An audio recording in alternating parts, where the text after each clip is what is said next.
जंगल के पास एक गांव में किंगिनी नाम का एक बछड़ा रहता था। किंगिनी सुंदर थी और बदमाश भी थी। अरे सुबह हो गई, मुझे उठ जाना चाहिए।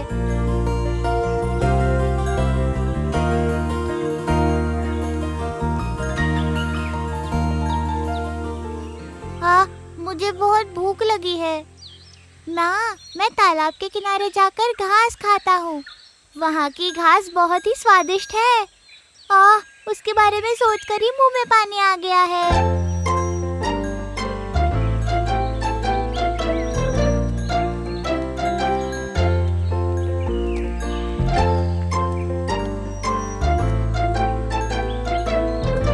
किंगिनी, रुको, अकेले मत जाओ, मैं भी आती हूँ।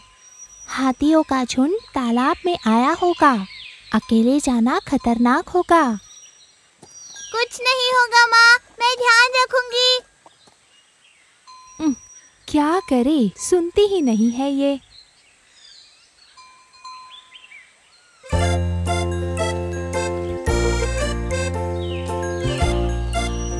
मुझे वो कुंजन यहाँ पे कहीं भी नहीं दिख रहा है। सुबह तो हो गई है, पर क्या वो अभी भी नहीं उठा?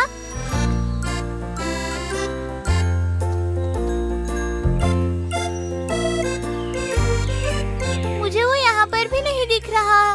मैं उसके घर जाती हूँ और उसको लेके आती हूँ। किंगिनी बछड़ा और कुंजन नाम की एक चींटी बहुत अच्छी सहेलियां थी।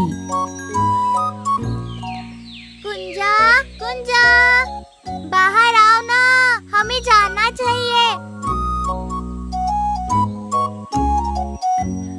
ओह, लगता है सुबह हो गई। अरे ये क्या किंगिनी, सुबह सुबह कहाँ चली? तुम जल्दी आओ, मैं बहुत भूखी हूँ। मुझे तालाब के पास जाकर वो घास खानी है। तो फिर तुम जल्दी जाओ और घास खाकर वापस आ जाओ। कल ही मैंने मेरे घर पर खाना भर कर रखा है। ऐसी बात नहीं है कुंजा, तुम्हारा ना आना सही नहीं है। शायद वो हाथियों का झुंड तालाब के पास आ गया होगा। उसमें वो मानियन हाथी बहुत दुष्ट है। वो जब भी मुझे देखता है, मुझे पकड़ने के लिए आ जाता है। वो मुझे कभी भी घास नहीं खाने देगा और वो खुद भी घास नहीं खाएगा और खुद का पेट भी नहीं भरेगा। अच्छा, मगर वहाँ आकर मैं तुम्हारे साथ करूँ क्या? तुम बस मेरे पास खड़े रहो और जिस वक्त मैं घास खाऊंगी, तुम तालाब की तरफ ध्यान रखना और जैसे ही वो तालाब से बाहर आते हैं, हम वहाँ से निकलकर बहुत दूर भाग जाएंगे। ओह, ऐसा है क्या? फिर मैं चलती हूँ। और फिर कुंजन, चींटी और किंगिनी तालाब की ओर चलने लगी। अरे किंगिनी, हमने मनियन हाथी को ऐसे आसानी से जाने नहीं देना चाहिए। वो खुद तो घास खाता नहीं है और तुम्हें भी नहीं खाने देता है। ये बात तो सही नहीं ना? हाँ, तुम एकदम सही बात कर रहे हो। पर अगर हमने हाथियों के साथ मस्ती की तो हम बहुत मुश्किल में पड़ जाएंगे। हाथी बहुत ज्यादा शक्तिशाली होते हैं, हम उन्हें कभी भी नहीं हरा सकते। इसलिए मनियन हाथी को इसका बहुत घमंड है। उसके अहंकार को आज मैं ही तोड़ूंगी। तुम बहुत ज्यादा छोटे हो उसके साथ लड़ाई करने के लिए। उस हाथी को तुम पर सिर्फ पैर रखने की देरी है। धड़ाम! और बाकी तुम जानते ही हो। हाँ, मैं छोटी हूँ, सच है ये, मगर मैं भी बहुत सारी चीजें कर सकती हूँ। हाँ, चलो देखते हैं कि ये छोटी कुंजन हाथियों के सामने क्या कर पाती है। तुम सिर्फ देखो, मैं तुम्हें दिखाती हूँ कि मैं क्या कर सकती हूँ। कुंजा, मुझे तुम्हारा कहना सुनकर ही डर लग रहा है। अरे डरो मत।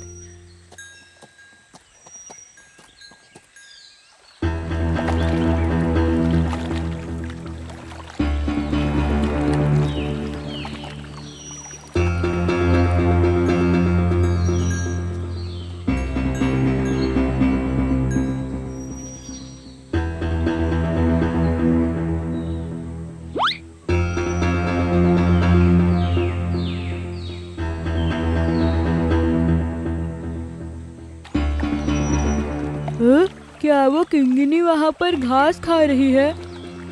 उसमें आज इतनी हिम्मत कहाँ से आ गई? क्या उसने मुझे यहाँ पर देखा नहीं? कोई बात नहीं, मैं जाकर उससे बात करता हूँ।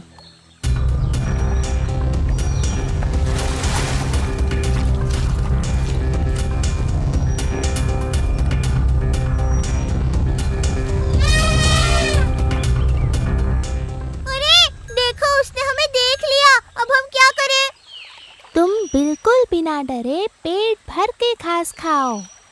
मैंने उसको इतने जोर से आवाज लगाई, फिर भी उसको फर्क नहीं पड़ा। अब मुझे जाकर उसे पकड़ना ही होगा।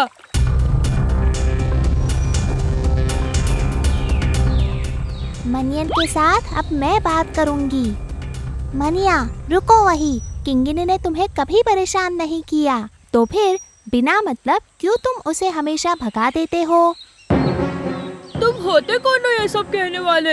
अगर मैंने तुम्हारे ऊपर पैर रख दिया तो तुम कुछ नहीं जाओगी। तुम्हारी जिंदगी के लिए बेहतर यही होगा कि तुम इन सब से दूर ही रहो।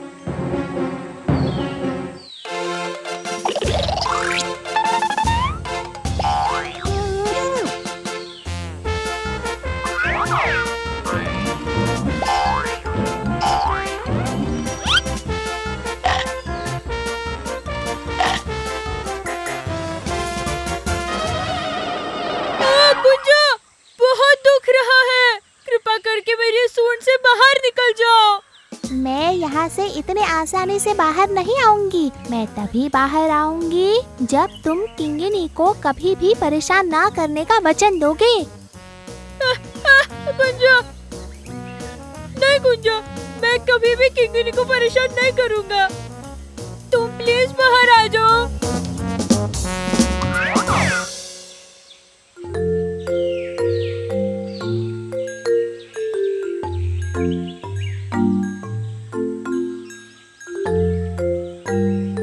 मनिया, तुम शक्तिमान हो, मगर तुमने तुम्हारी शक्ति दूसरों को डराने के लिए नहीं इस्तेमाल करनी चाहिए। तुमने तो तुम्हारी शक्ति दूसरों की मदद करने के लिए इस्तेमाल करनी चाहिए। फिर कभी मनियन हाथी ने किसी भी जानवर को परेशान नहीं किया। और इतना ही नहीं, कुंजन, किंगिनी और मनियन बहुत अच्छे दोस्त भी बन गए।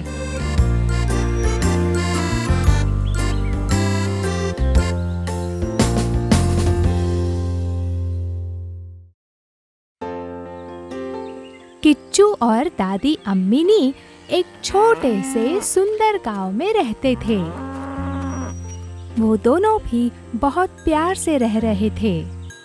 दादी के पास 2 गायें थी। ऐसे ही एक दिन दादी और छोटा किच्चू गाय को घास खिला रहे थे। बेटे किच्चू, ये घास उस काली गाय को खिलाओ। हाँ दादी।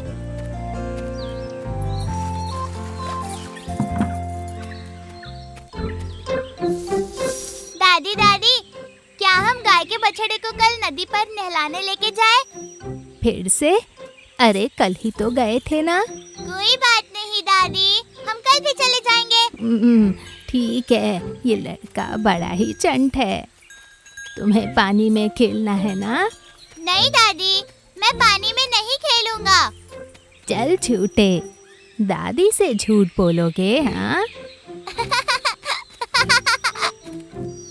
और तभी एक भूखा भिखारी गांव में से भिक्षा मांगते हुए जा रहा था। दादी को देखकर वो भिखारी धीरे धीरे उनके घर के पास आने लगा। ओहो, ओहो, मैं बहुत थक गया हूँ क्योंकि मैं बहुत दूर से आया हूँ, बहुत चलकर आया हूँ। मैं भिखारी हूँ, बहुत भूखा हूँ, कृपा करके मुझे कुछ दे दें। मुझे बहुत भूख लगी है। अच्छा ठीक है, हाथ धोकर तुम बरामदे में बैठ जाओ, मैं तुम्हारे लिए खाना लाती हूँ।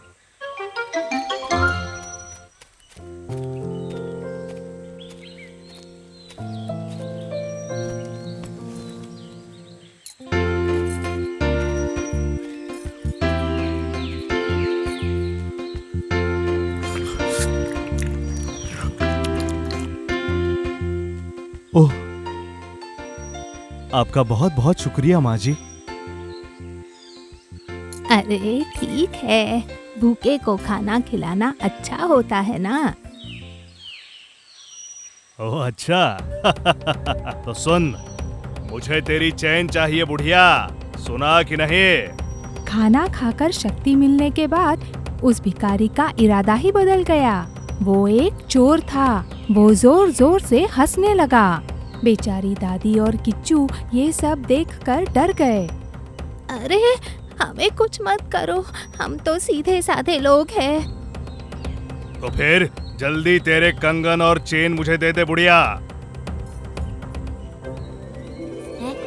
दादी दादी, ये चीज सोने की है ना? पर आपने तो कहा था सारा सोना रूम में अलमारी में सुरक्षित है।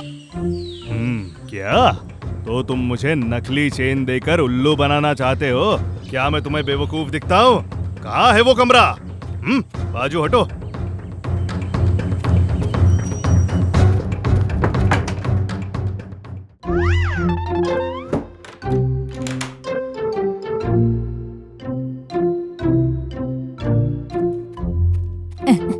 दादी का होशियार पोता।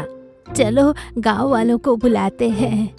रुक जाइए दादी माँ, उस गरीब इंसान को 2 दिन तक भूखा रखते हैं, फिर गाँव वालों को बुलाएंगे। बिल्कुल सही। जब हमने उसे खाना खिलाया तब उसने सही रंग दिखाया। हाँ दादी माँ, हमने उसे सबक सिखाना चाहिए। और इस प्रकार अपने होशियार किच्चू ने चोर को पकड़ा। वो चोर 2 दिन तक उस कमरे में भूखा रहा।